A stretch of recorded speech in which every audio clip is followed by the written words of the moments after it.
Beautiful day in New York City and a great day for root beer. You know what? I got a better one upstairs. Let's go.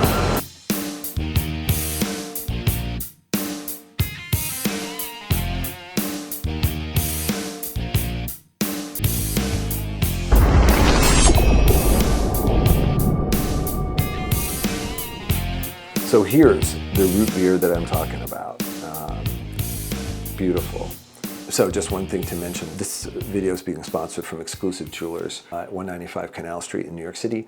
And the phone number is 212-300-4345.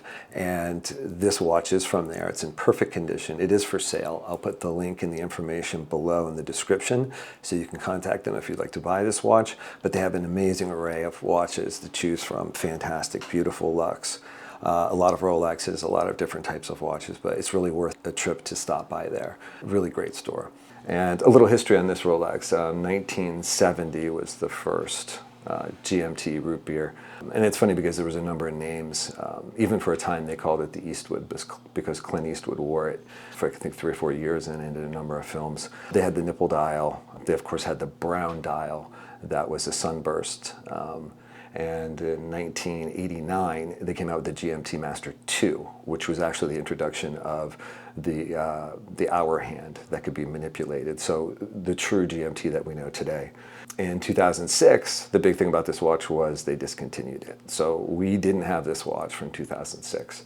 2018 was the reintroduction of this. Serichrome bezel, the Everrose gold, and got a number of other things, but more importantly, I should get out of the way, the sizes, which has remained consistent, which is kind of cool for a watch that started in 1970. It's been a 40 millimeter since 1970.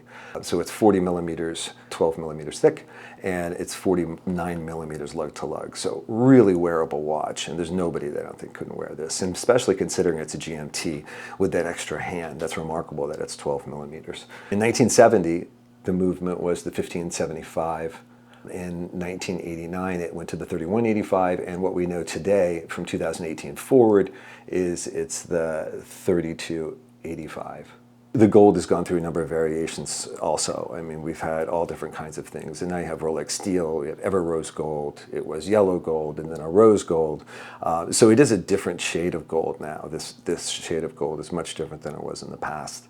It's a little different. It's not pink, it's not yellow, it's just a warmer color gold. It's really beautiful.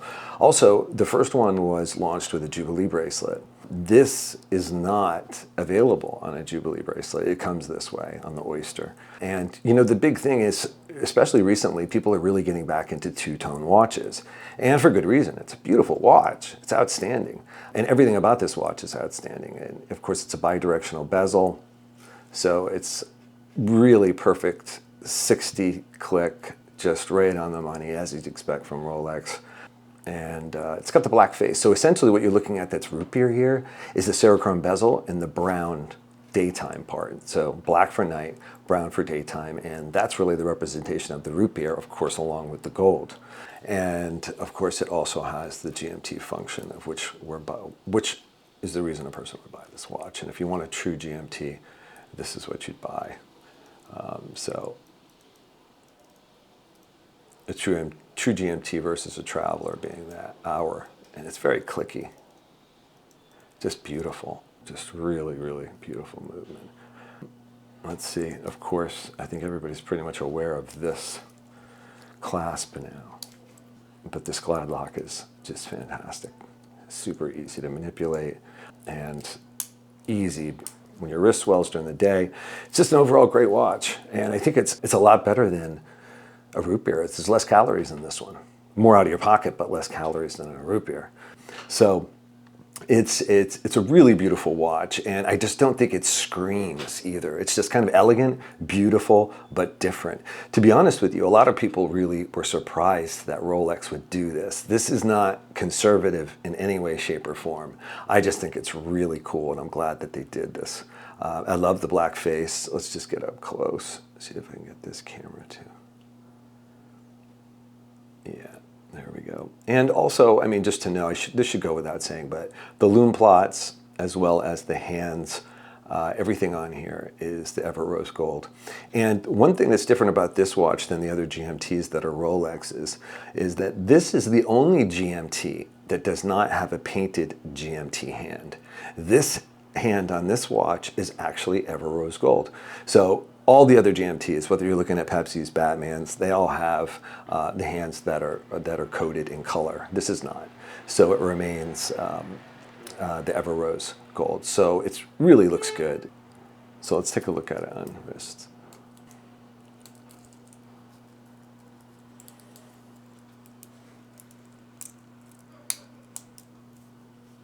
So there you go on the wrist.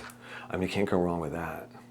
And then, you know, when we speak about Oyster bracelets or Jubilee bracelets, obviously it's proprietary to Rolex.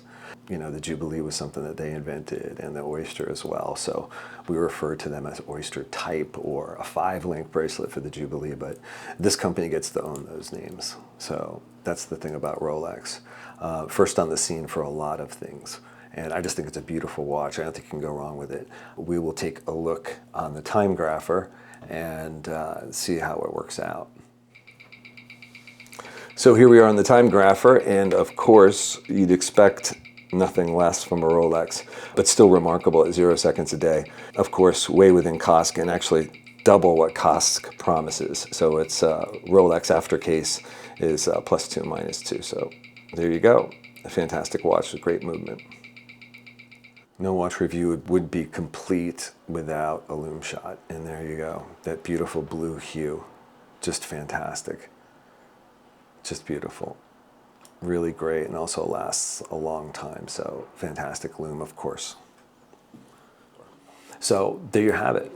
It's a beautiful watch. Obviously, I don't think anybody can argue the point that it's not a good watch to buy. This just happens to be a gorgeous watch with a lower brown bezel and beautiful two-tone. So I think it's gorgeous. And one more time, like really up close. Just really beautiful.